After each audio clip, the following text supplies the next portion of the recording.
1914, Alaska Triangle. The Pastor, Too Evil for History Books. The Black Shepherd of Ice Creek. When the spring thaw of 1915 finally released its grip on the frozen earth of Ice Creek, a mining settlement 40 miles northwest of Fairbanks, prospectors discovered something that would haunt the territory for generations. Buried beneath 8 feet of compacted snow and ice, arranged in a perfect circle around the blackened remains of a small wooden church, lay 17 bodies. Each corpse bore identical markings carved into the flesh of their foreheads, a symbol that appeared in no known religious text, native tradition, or occult grimoire. The bodies showed no signs of struggle, no evidence of poisoning or violence beyond the deliberate mutilations. Most disturbing was the discovery inside the church itself. A leather-bound journal written in a cipher that combined ecclesiastical Latin, mathematical formulae, and what linguists would later identify as a corrupted dialect of an extinct Athabascan language. The journal's author identified himself only as the shepherd of the final flock.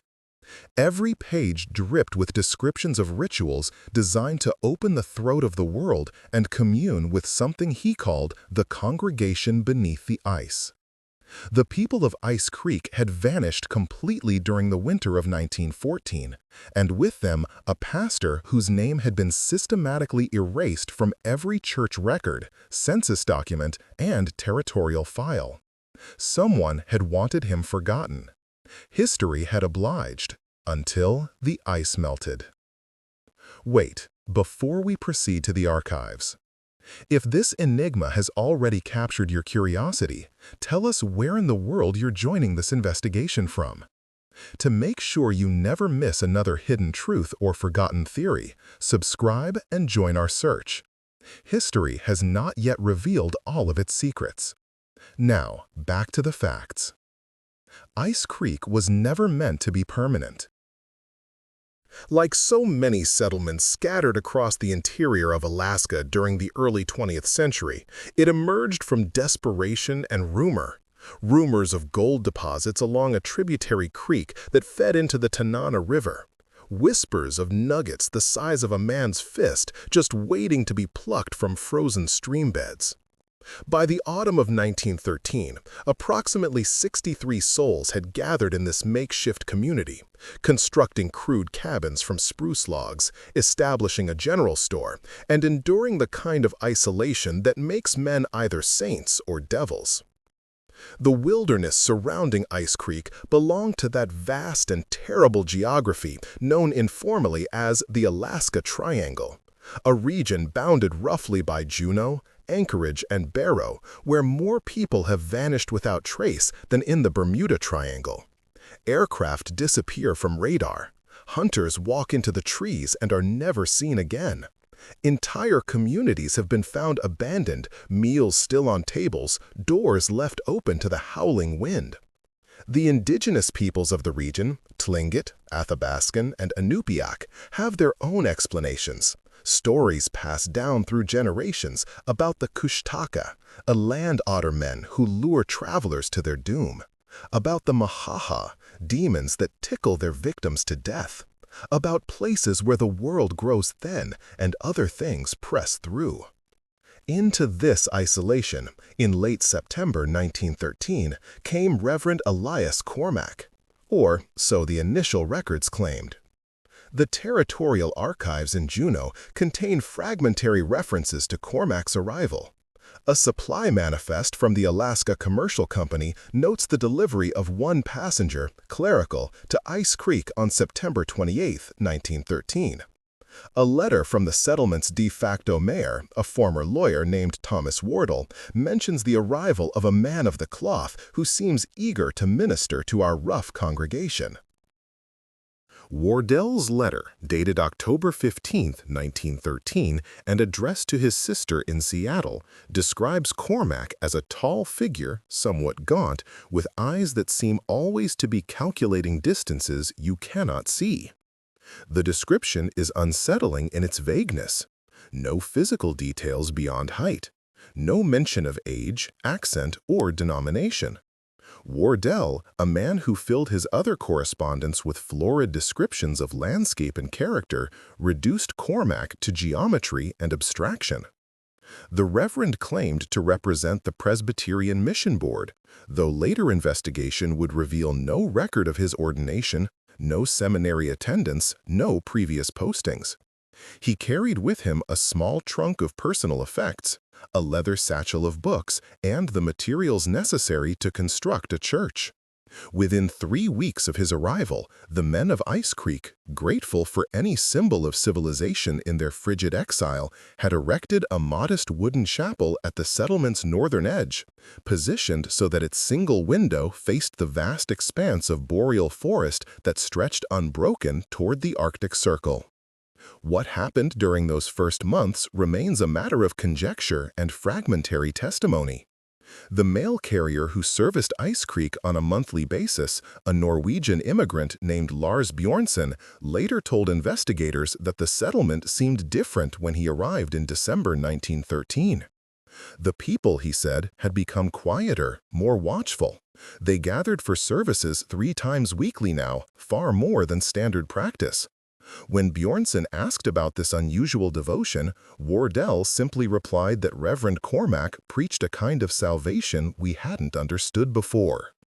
Bjornson's January 1914 visit yielded even more disturbing observations. Several of the miners had taken to wearing strips of black cloth tied around their left arms.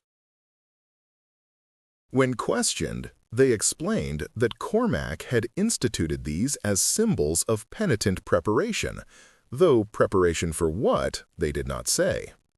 The general store's inventory showed unusual purchases, large quantities of lamp oil, rope, and salt. The settlement had also acquired a peculiar smell, Bjornson noted in his report, something like burning hair mixed with the tang of copper. The mail carrier's February visit never happened. A blizzard of extraordinary ferocity had descended upon the interior, dropping temperatures to 60 below zero and depositing snow in drifts that reached the eaves of cabins. The storm system stalled over the region for nearly 6 weeks, an atmospheric anomaly that meteorologists of the era could not adequately explain. When the weather finally cleared in mid-March, Bjornson made his way to Ice Creek, expecting to find people desperate for supplies and news. He found silence. The settlement appeared intact. Smoke still rose from several chimneys, suggesting fires recently tended. A sledge stood abandoned in the main thoroughfare, its cargo of firewood neatly stacked. But no people emerged to greet him. No dogs barked. No sounds issued from any building. Bjornson later testified that his first instinct was to flee. Something about the quality of the silence, its thickness, its weight, triggered a primal sense of wrongness. But duty compelled him to investigate. He called out, receiving no answer. He approached the general store and found its door unlocked, the interior meticulously organized but empty of human presence. The same held true for the next building, and the next. It was only when he approached the church that he noticed the irregularities in the snow. Even after weeks of wind and subsequent snowfall, the pattern remained visible. A great circle surrounding the church, approximately 40 feet in diameter, where the snow appeared darker, almost gray. Within this circle, 17 mounds rose like burial cairns. Bjornson, his hands shaking, began to dig at the nearest mound. Beneath 3 feet of dense snow, he found the first body. The man, Bjornson recognized him as Samuel Holt, one of the original prospectors, lay on his back, arms crossed over his chest in a posture of repose. His eyes were open, staring upward through the ice that had formed over his face. And carved into his forehead, deep enough to reach bone, was a symbol that Bjornson would later describe as like a fish hook turned backward, with 3 lines crossing through it. Bjornson did not excavate the other mounds. He did not enter the church. He fled Ice Creek at the fastest pace his dogs could manage, not stopping until he reached the trading post at Nenana, where he delivered his report to the territorial marshal. What followed was one of the most extensive investigations ever conducted in the Alaska interior during that period. A team consisting of 2 federal marshals, a doctor, and several volunteers returned to Ice Creek in early April 1914.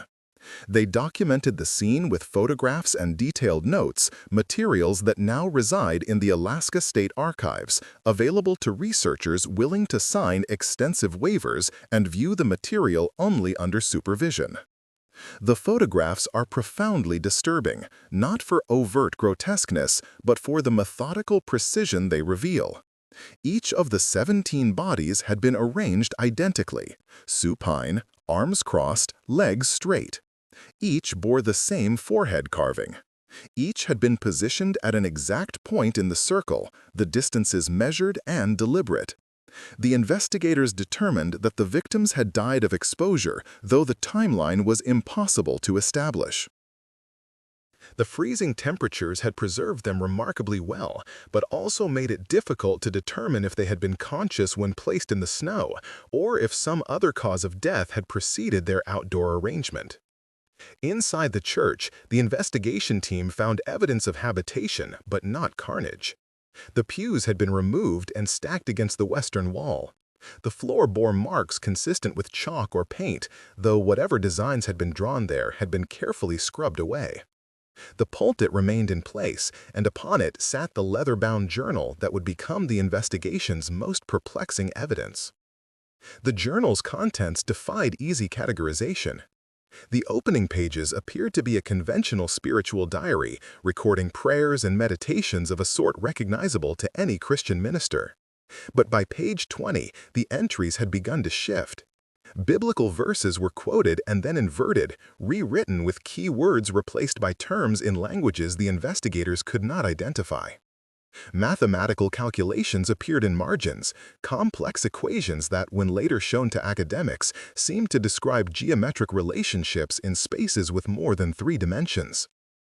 The middle section of the journal contained what appeared to be a theological argument, though its conclusions were heretical in the extreme. The author argued that the God of conventional Christianity was merely the surface of the divine, a mask worn by something far older and more alien. True salvation, the journal insisted, came not from accepting God's grace, but from descending through the layers of reality to meet the congregation that has waited since the world was young and cold. The final third of the journal detailed rituals. Step-by-step instructions for ceremonies the author claimed would thin the ice between worlds and allow communion with the entities he called the congregation. These rituals required willing participants, specific astronomical alignments, and the creation of gates marked in flesh and blood. The last coherent entry, dated January 31, 1914, read simply, "The door stands open. We go down singing." Of Reverend Cormack himself, the investigators found no trace. His personal effects were gone. No body matching his description was among the 17 dead. It was as if he had simply walked out of Ice Creek and into the vast wilderness, disappearing as completely as the community's missing 46 residents. Because that was the true horror of Ice Creek. Of the 63 people who had lived there in January 1914, only 17 bodies were ever found. The others, men, women, and 3 children, had vanished without leaving so much as a footprint in the snow beyond the dark circle. The territorial authorities faced an impossible situation. How does one explain the disappearance of 46 people from an isolated settlement in the dead of winter? How does one account for the ritualized arrangement of 17 corpses around a church? How does one interpret a journal that reads like a fever dream but contains mathematical precision and linguistic knowledge far beyond what any frontier preacher should possess? The official report, filed in May 1914, attributed the deaths to a combination of severe weather, possible carbon monoxide poisoning from faulty stoves, and mass hysteria leading to exposure and death. The report made no mention of the symbols carved into flesh, the pattern of the bodies, or the content of the journal. The document described Ice Creek as a tragedy of isolation and harsh climate, recommended that the settlement be permanently abandoned, and closed the case. But closing a case does not eliminate questions. And as word of Ice Creek spread through the territory, passed in whispers at trading posts, shared in letters between prospectors, told as cautionary tales around winter fires, the figure of Reverend Cormac began to transform from historical person into something more mythic and more terrible. The indigenous peoples of the region were not surprised by the events at Ice Creek. Elders from several Athabascan communities later shared stories with anthropologists, though these accounts were not recorded until decades after the incident. According to these traditions, the area where Ice Creek was built had long been considered dangerous, a place where the boundaries between the seen and unseen world grew unstable. There were stories of shamans who had ventured to that region seeking visions, only to return changed, if they returned at all. The land there was hungry, the elders said. It had been hungry since the time before the ice. One particularly detailed account came from an Athabascan elder named Joseph Abraham, recorded by an anthropologist in 1937. Abraham claimed that his grandfather had been a shaman who traveled to the Ice Creek region in the 1880s. The grandfather reported encountering what he described as a hole in the world, a place where the natural laws seemed suspended, where distances could not be trusted, and where he heard voices speaking in languages that predated human speech. The grandfather had performed rituals to close this hole, but he warned that such closures were temporary. The hungry places, he said, always opened again eventually. Could Reverend Cormac have been drawn to Ice Creek precisely because of these indigenous warnings? Could he have sought out this hole in the world deliberately, intending to exploit whatever lay beneath?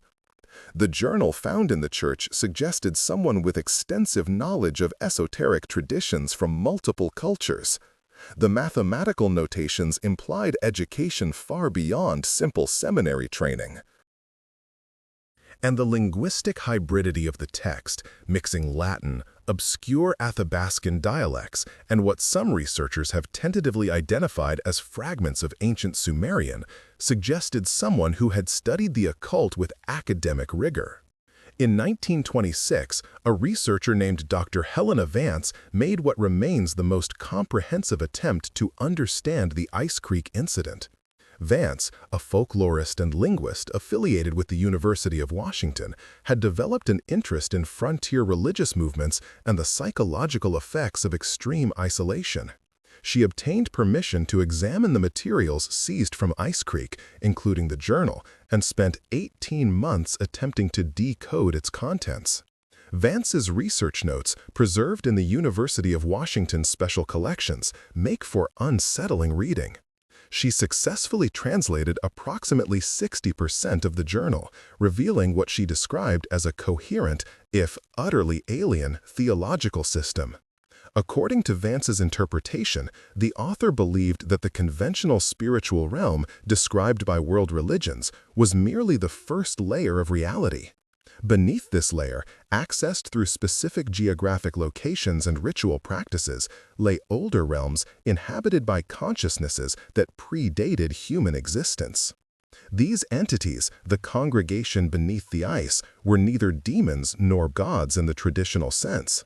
Vance compared them to extremophile organisms, life forms adapted to conditions so far removed from normal existence that contact with them was inherently transformative and dangerous. The journal's author seemed to believe that certain locations on Earth, particularly in extreme northern latitudes, provided access points to these deeper layers of reality. Ice Creek, according to this theology, sat atop one such access point.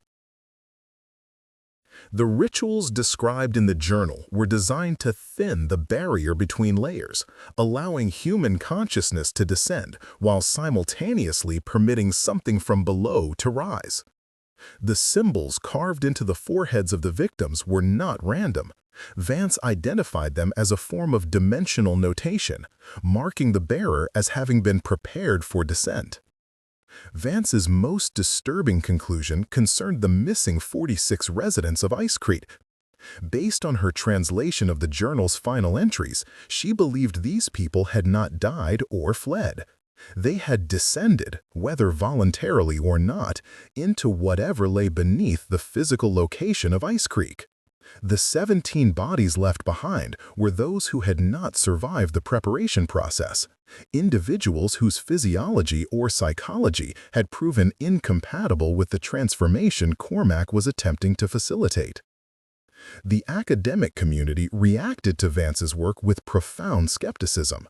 Her interpretations were dismissed as overwrought, her translations questioned, her conclusions rejected as the product of an overactive imagination influenced by the sensational pulp fiction of the era. Several colleagues suggested that Vance have gone native, becoming too immersed in the folklore and too willing to entertain supernatural explanations for what must have been simple, if tragic, events. But Vance had uncovered one piece of evidence that even her critics found troubling. While researching Reverend Cormac's possible background, she discovered references to a theological scandal at a Presbyterian seminary in Edinburgh, Scotland in 1907. A seminarian named Elias Cormac had been expelled for doctrinal irregularities of the most disturbing nature, including the apparent murder of a fellow student during what witnesses described as a ritual of transcendent purpose. Cormac had fled before authorities could arrest him, disappearing into the Scottish Highlands. The physical description provided by Edinburgh authorities matched the vague account given by Thomas Wardle. More significantly, the writings confiscated from Cormac's seminary room showed the same linguistic hybridity, the same mathematical notations, and the same obsession with descending to deeper layers of divine reality that characterized the Ice Creek Journal. Vance attempted to trace Cormac's movements between 1907 and 1913, the years between his flight from Scotland and his appearance in Alaska. She found possible sightings and rumors. A preacher matching his description, appearing briefly in isolated communities from northern Canada to Siberia, always gravitating toward the most remote and harsh environments, always leaving before authorities could investigate reports of irregular practices. In each location, local folklore subsequently recorded stories of disappearances, strange ceremonies, and the feeling that something had opened in the land. The pattern suggested a man on a quest, moving progressively northward and deeper into wilderness, searching for the perfect location to complete whatever transformation he sought. Ice Creek, Vance concluded, had been his ultimate destination, the place where geography, isolation, and whatever metaphysical properties the land possessed finally aligned to permit his goals. In 1928, Vance attempted a field expedition to the Ice Creek site. Despite warnings from guides and the territorial government's general discouragement of travel to the area, she assembled a small team and made the journey. Her final journal entry from that expedition, dated August 17, 1928, described reaching the location where Ice Creek had stood. The buildings had largely collapsed or been reclaimed by wilderness, but the clearing remained. Vance wrote that the quality of light seemed wrong at the site, that shadows fell at angles that didn't match the sun's position, and that her compass behaved erratically, the needle spinning without settling on any consistent direction. Most disturbingly, she reported sounds, faint but distinct, that seemed to emanate from beneath the ground. Like voices singing, she wrote, but in harmonies that should not be possible for human throats, and words that hurt to almost understand. Helena Vance never published her Ice Creek research. She returned from the field expedition in a state of profound psychological distress, withdrew from academic life, and spent the last decade of her life in relative seclusion. Before her death in 1938, she burned most of her research notes. The surviving fragments, preserved almost by accident, are all that remain of the most serious scholarly attempt to understand the Black Shepherd of Ice Creek. Following Vance's withdrawal, the Ice Creek incident faded from public consciousness. The events of the First World War, the Spanish flu pandemic, and the eventual collapse of the Gold Rush era drew attention away from mysteries of the frontier. Ice Creek became one more footnote in the violent and strange history of Alaska, mentioned occasionally in collections of frontier oddities, but generally dismissed as an unfortunate case of cabin fever and exposure-induced madness. Yet, certain patterns persisted. The Alaska State Troopers, established in 1941, inherited the Territorial Marshal's old files and encountered something peculiar. Every few years, someone would file a missing persons report for an individual last seen heading toward the general area where Ice Creek had stood. Hikers, hunters, prospectors, all drawn by different reasons to that particular stretch of wilderness, all disappearing without trace. The numbers were never large enough to attract official concern, but they were consistent enough to be noticed by those who paid attention to patterns. In 1952, a geological survey team working in the region reported unusual magnetic readings in the vicinity of the old Ice Creek site. Their instruments registered anomalies suggesting either massive metallic deposits beneath the surface or, according to one geologist's perplexed report, localized disruptions in the Earth's magnetic field consistent with no known natural phenomenon. When a follow-up team attempted to investigate these anomalies in 1953, their equipment malfunctioned so consistently that the survey was abandoned. The site gained a reputation among pilots as well. Bush pilots, those essential figures of Alaskan life who flew supplies and people to remote locations, began to avoid the airspace above the old Ice Creek area. Several reported instrument failures when flying over the region. Others described a sensation of disorientation, of momentarily losing their sense of which direction was up. One pilot, interviewed for a 1967 article on Alaskan aviation hazards, stated flatly that something's wrong with the air there. It's like flying through a place where the rules stop working. The indigenous communities maintained their traditional avoidance of the area.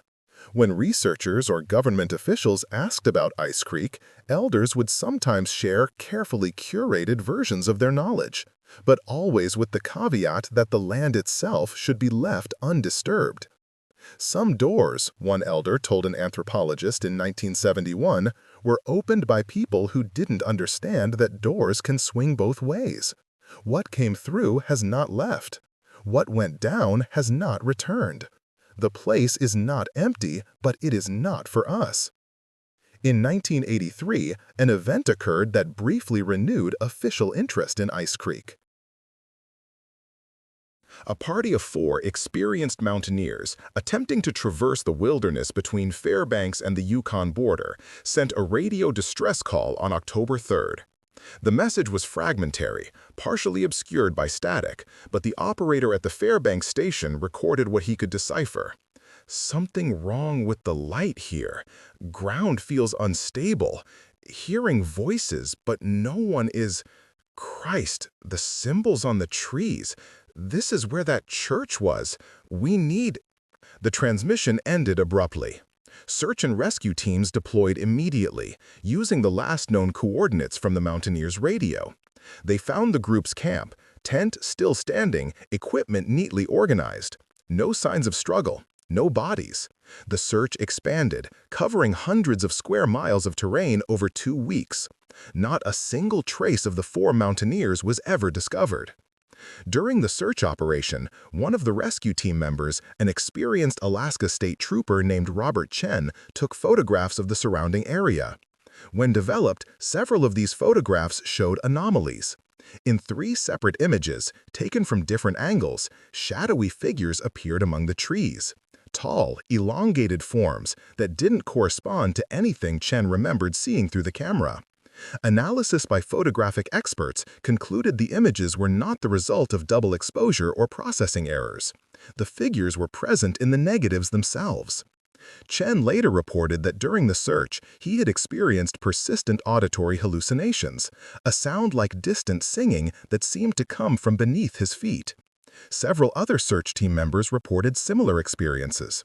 After the search was called off, Chen quietly requested a transfer to a different region of Alaska. In his personal notes, discovered after his retirement, he wrote, "There are places in this state where the past hasn't finished happening. Ice Creek is one of them."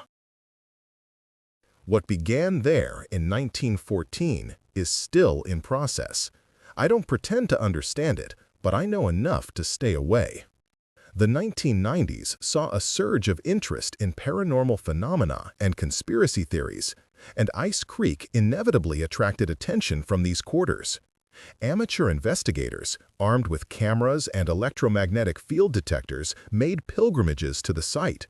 Most found nothing unusual and departed disappointed, but a few reported experiences similar to those described by earlier visitors: compass malfunctions, disorienting sounds, the sensation of being watched.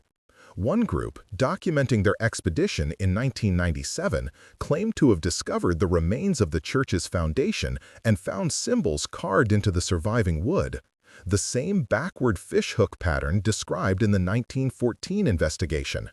They photographed these symbols extensively and attempted to excavate the immediate area, hoping to find additional artifacts.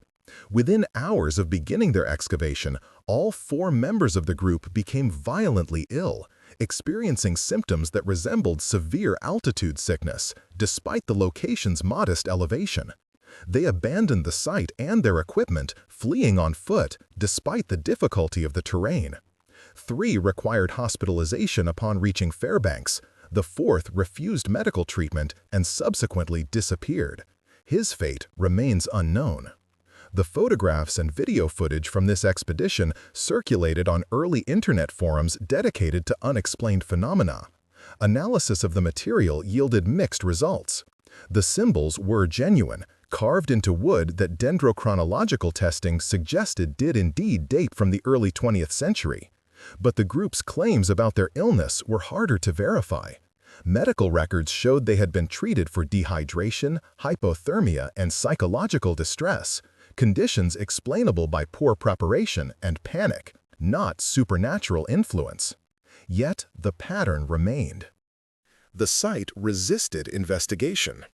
Anyone who lingered too long, who dug too deeply, who approached with the intention of documenting or explaining what had occurred there, encountered obstacles ranging from equipment failure to physical illness to psychological disturbance.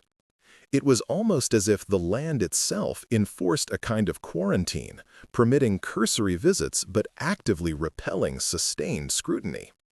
In 2004, a fascinating discovery emerged from an unexpected source. A private collector of historical documents in London purchased a lot of early 20th century correspondence at an estate sale. Among the letters was a packet of documents related to the Edinburgh Seminary scandal of 1907. Most of the material confirmed what Helena Vance had discovered decades earlier, but one letter provided new information. The letter, written by a senior seminary official to a colleague, discussed the expelled student Elias Cormac in greater detail than any previously known document. It described Cormac as brilliantly intelligent but profoundly disturbed, noting that he had taught himself several obscure languages and developed an obsession with what he called geographic theology, the belief that certain locations on Earth possessed inherent spiritual properties that, if properly understood and accessed, could grant communion with forms of divinity predating human religious conception. Most intriguingly, the letter mentioned that Cormac claimed to have had a vision while traveling in northern Scotland, a revelation he described as the mathematics of descent. He told fellow students that he had been shown, by forces he could not name, the precise calculations needed to bridge layers of reality, and that these calculations only work at specific geographic coordinates, primarily in high latitudes where the ice has preserved memories of what existed before. The letter writer expressed concern that Cormac's theories, while clearly heretical, demonstrated sophisticated understanding of multiple religious and philosophical traditions. He is not mad in the conventional sense, the letter stated. His logic is internally consistent. It is the premises upon which his logic rests that lead to conclusions so troubling. This document, now housed in a private collection, provides the clearest picture of who Elias Cormac might have been before he became the Black Shepherd of Ice Creek. Not a simple madman or charlatan, but an educated zealot pursuing a coherent, if alien, theological vision. Someone who believed he had been chosen to facilitate humanity's contact with something older and more fundamental than conventional divinity. The question of what happened to the missing 46 residents of Ice Creek admits no definitive answer. The rational explanations, that they fled into the wilderness and died of exposure, their bodies claimed by animals and weather, fails to account for the total absence of remains, belongings, or tracks. The psychological explanation, that mass hysteria induced by Cormac's preaching led to some form of collective suicide, cannot explain the methodical arrangement of the 17 bodies or the precision of the carved symbols. Some researchers have proposed that Cormac orchestrated an elaborate disappearance, leading his followers to a different location where they either established a new community or perished in some fashion that left no trace. But the logistics of moving 46 people, including children, through an Alaskan winter without supplies, equipment, or leaving evidence of their passage strain credulity. The darkest possibility, suggested by Helena Vance and supported by the testimony of indigenous elders, is that something else happened entirely. That Cormac's rituals, whatever their nature, succeeded in some fashion. That the missing residents of Ice Creek did descend, passing through or into something that exists adjacent to our conventional reality. Whether they went willingly, as devotees following their shepherd, or were taken as victims of forces beyond their understanding, becomes a distinction without meaning in this context. If this possibility has any validity, and it is important to acknowledge that it stands far outside conventional scientific understanding, then Ice Creek represents not a tragedy of isolation and madness, but something far more troubling. Evidence that the world is more porous than we assume, that under certain conditions and in certain locations, the barriers between what we consider real and what we consider impossible become dangerously thin. The mathematical notations in Cormac's journal have been examined by specialists over the years. Most dismiss them as sophisticated gibberish, complex enough to appear meaningful but lacking actual mathematical validity. However, a small number of researchers, primarily in fields like theoretical physics and non-Euclidean geometry, have suggested that some of the equations may describe genuine mathematical relationships, specifically topological transformations in higher dimensional spaces. One physicist, speaking anonymously in a 2012 interview, stated, "If you assume that what we perceive as three-dimensional space is actually a projection of a higher dimensional structure, then some of these equations make a strange kind of sense. They describe ways that a three-dimensional region could be folded to connect with regions that exist in directions we can't normally perceive. Whether that has any relationship to physical reality or is just abstract mathematics, I cannot say." The possibility that Cormac possessed advanced mathematical knowledge raises questions about his education and background. The fragmentary records from his seminary days show no evidence of mathematical training beyond basic arithmetic. Yet the journal found at Ice Creek demonstrates facility with complex calculations and geometric concepts. Where did he acquire this knowledge? The journal itself suggests an answer that most researchers find unacceptable, that the knowledge came through revelation delivered by the entities he sought to contact. Modern attempts to understand Ice Creek are hindered by both practical and psychological obstacles. The site remains remote and difficult to access. While Alaska has developed considerably since 1914, the region where Ice Creek stood remains genuine wilderness, accessible only by helicopter, long foot journey, or, seasonally, by snow machine. The expense and difficulty of mounting a serious archaeological or scientific investigation limits the resources that can be devoted to what most authorities consider a historical curiosity rather than an urgent mystery. More significantly, there seems to be an intangible resistance to investigating Ice Creek. Proposals for serious studies have been made periodically: archaeological excavations, geological surveys, historical research projects, but these proposals consistently fail to obtain funding, permits, or institutional support. Researchers who express interest in Ice Creek often find that their attention is drawn elsewhere, that other projects become more urgent, that the motivation to investigate simply dissipates like morning fog. This pattern has been noted by several people over the years. One folklorist, preparing a book on Alaskan mysteries in 2008, devoted a chapter to Ice Creek but found herself unable to complete it. "Every time I sat down to write about Ice Creek," she later explained, "I would experience profound unease, a sensation of dread so intense that I would have to stop. I'm not a superstitious person, but I came to feel that something did not want that story told in detail." Eventually, I reduced the chapter to a brief summary and moved on.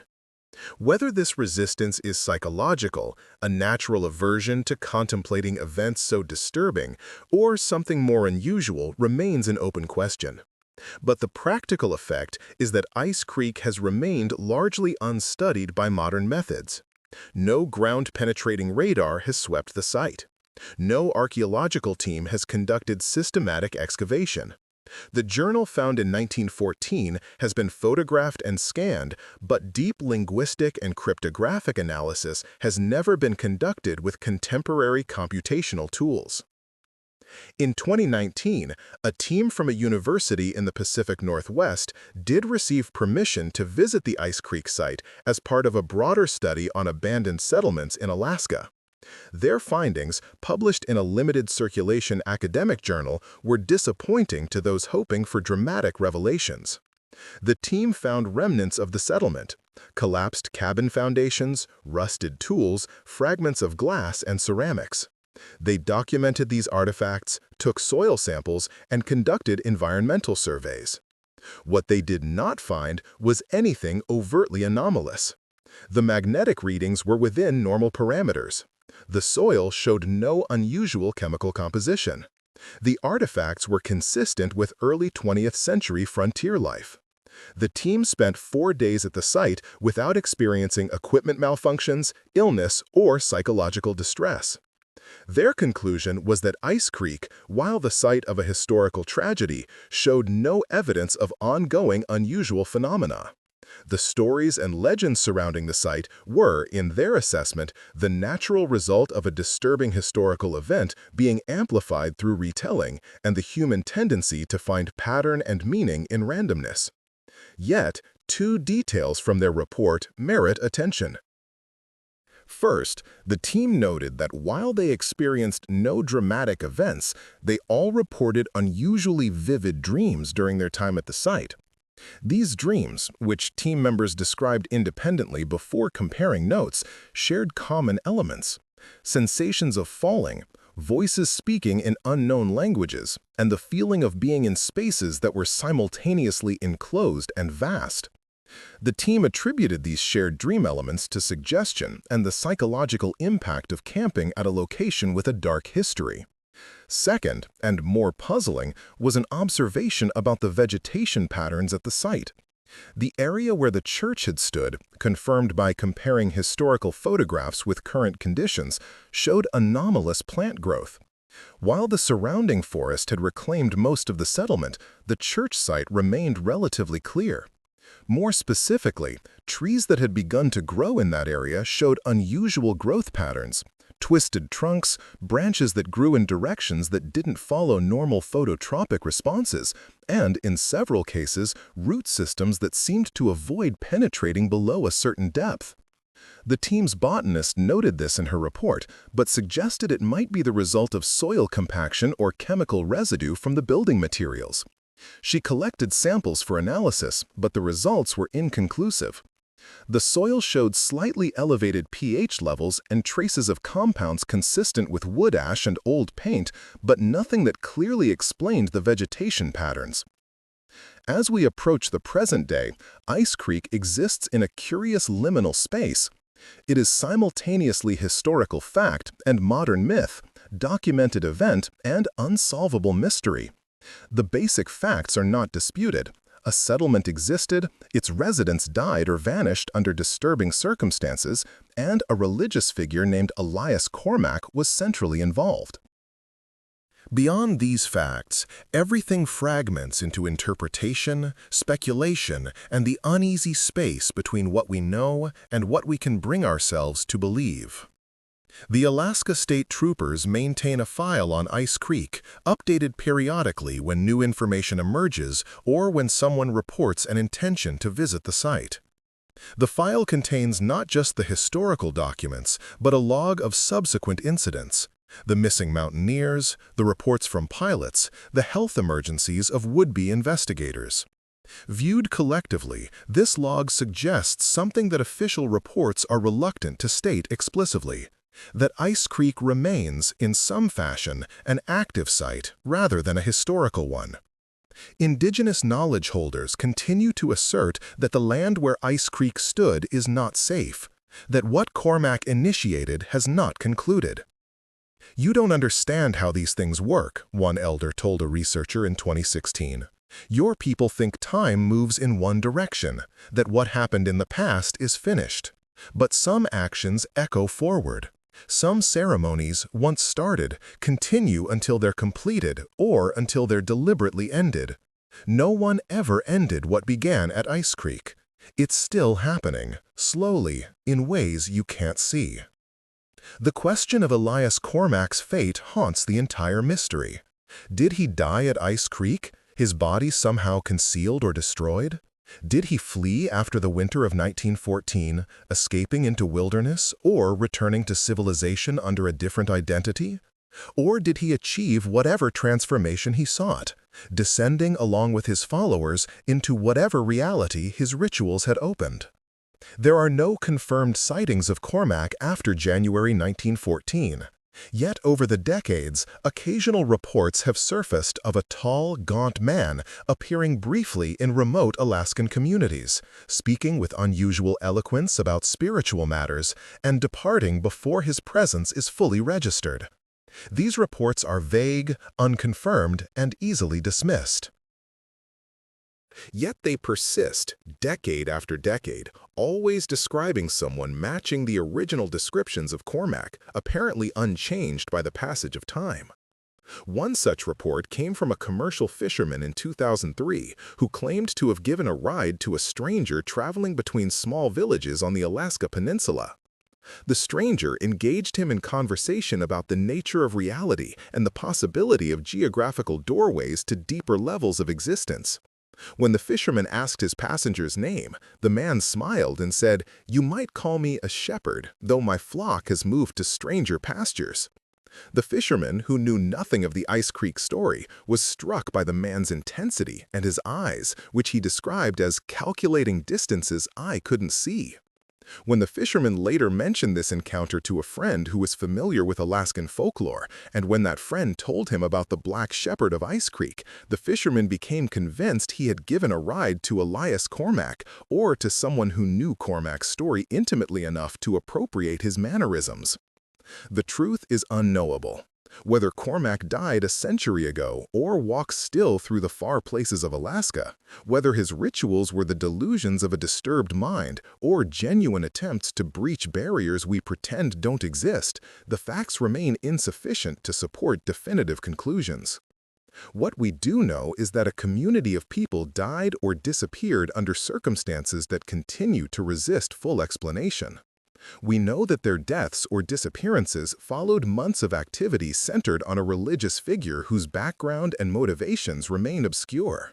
We know that the site where these events occurred has been consistently described by people separated by decades and lacking connection to one another as a place where normal rules seem suspended. And we know that the wilderness of Alaska, vast and ancient, holds countless places where human presence is temporary and superficial, where the land remembers what we choose to forget, and where the darkness between stars finds its earthly reflections in the darkness between trees. The Alaska Triangle continues to claim people. Aircraft vanish, hunters disappear. Each year brings new cases, new families left without answers, new entries in the long catalog of the missing. Most of these disappearances have mundane explanations: weather, wildlife, navigational error, the 1,000 ways that wilderness kills those who underestimate it. But the pattern continues, and within that pattern, the region around Ice Creek maintains its statistical anomaly, its slightly elevated rate of unexplained vanishings. Modern technology has made Alaska more accessible, but no less dangerous. GPS can fail, satellite phones encounter dead zones. Search and rescue capabilities have improved dramatically since 1914, yet they still fail to find everyone. The Triangle, in its way, seems to adapt, remaining just as hungry as it has always been. Perhaps the truth of Ice Creek is simpler than paranormal speculation suggests. Perhaps Elias Cormac was merely a disturbed man who led vulnerable people into disaster through a combination of charisma and isolation-induced psychological manipulation. Perhaps the missing 46 residents did flee into the wilderness in a state of induced panic, their remains scarred and consumed by the natural processes of a harsh environment. Perhaps the reports of anomalies at the site are nothing more than suggestion and confirmation bias, the human mind's tendency to find pattern and meaning even in randomness. But perhaps, in the coldest hours of an Alaskan winter, when the aurora flickers across skies so vast they seem to curve away into dimensions without name, when the temperature drops to 60 below and the only sound is the crack of trees splitting from frost, when the darkness is so complete that you cannot see your hand before your face, perhaps, in those moments, the world is not as solid as we pretend. Perhaps there are places where the ice grows thin. Perhaps there are doors we should not open, descents we should not attempt, congregations we were never meant to join. And perhaps, in some fashion beyond our comfortable understanding, the Black Shepherd still tends his flock, in pastures we cannot see, singing hymns in harmonies that hurt to almost understand, waiting in the cold places where history has not yet finished its work. The investigation, such as it is, remains open. The file grows thicker. The questions persist. And somewhere in the vast, frozen interior of Alaska, the circle drawn in 1914 still waits, patient as ice, hungry as the spaces between stars, marking a place where 17 people died and 46 people disappeared, and one man stood at the center of it all, calculating distances the rest of us cannot see. Ice Creek is not a story with an ending. It is a story that continues slowly, imperceptibly, in a place where snow falls and melts and falls again, where trees grow twisted over soil that remembers, where the aurora dances to rhythms older than human observation, and where, if you listen carefully in the deep winter silence, you might almost hear voices singing in the darkness below. The past in Alaska is never quite finished. The cold preserves everything, Bodies, mysteries, and perhaps the ceremonies that echo forward through time, waiting for completion or for closure that never comes. This is what remains of Ice Creek, a circle in the snow, a journal written in impossible languages, 17 bodies marked with symbols no tradition claims, 46 people who walked into nothing and never returned, and a question that will not rest. What did Elias Cormack find in the frozen darkness of 1914? What did he open? What came through? And perhaps most troubling, did he succeed? The land offers no answers. The ice keeps its secrets. And in the places where conventional explanation fails, where the rational mind encounters its limits, we are left with stories, warnings passed down, and the simple acknowledgement that there are things in this world, or adjacent to it, that we have not earned the wisdom to understand. The Black Shepherd of Ice Creek walked into history, performed his dark ministry, and disappeared into legend. But legends in Alaska are not abstract. They have addresses, coordinates, places you can visit if you're foolish enough to try. They have temperatures and landscapes, dangers both mundane and otherwise. And they have voices if you listen. Voices singing in the spaces beneath the world. Voices that have been singing since 1914, patient as predators, calling to anyone brave or foolish enough to venture to that circle in the snow and wonder what lies below. The investigation continues, but without investigators. The mystery persists, but without solution. And somewhere in the wilderness, the door that Elias Cormack opened in 1914 stands neither fully closed nor fully open, waiting in the cold and the dark for whatever comes next. This is the legacy of Ice Creek. Not knowledge, but absence of knowledge. Not answers, but better questions. And the understanding that the Alaska Triangle earned its reputation not through fiction, but through the accumulation of cases like this one, events that resist explanation, that gesture toward realities we lack the framework to comprehend, that remind us that for all our maps and instruments and satellites, there remain blank spaces on the Earth where the old rules still apply, and where the past is present tense, and where some pastors are too evil, too strange, too aligned with forces beyond our comprehension to ever be captured fully by history books. The record of Elias Cormack and Ice Creek remains incomplete. It will likely remain so until the ice finally gives up its secrets, which is to say, perhaps forever. And in that forever, in that cold unknown, 17 bodies marked with impossible symbols still lie beneath the snow, and 46 souls inhabit whatever place they descended to, and one man, if he existed at all, continues his dark shepherding in pastures we pray we'll never see.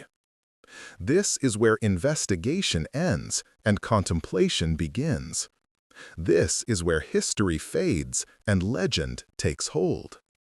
This is Ice Creek, a name, a place, a warning, and a question that echoes across more than a century of silence, asking us to consider what we believe about the world, about the spaces between things, about the places where light fails and voices sing in languages that predate speech. The door is there, marked in snow and memory and the careful arrangement of the dead. Whether it opens inward or outward, whether it leads down or elsewhere, whether anyone should ever approach it again, these are questions without comfortable answers. And so the mystery endures, frozen in time like everything else in Alaska, waiting for the thaw that may never come, or that may reveal things we were never meant to see. The Black Shepherd has passed into darkness, taking his secrets with him, but the darkness, it seems, never gives anything back.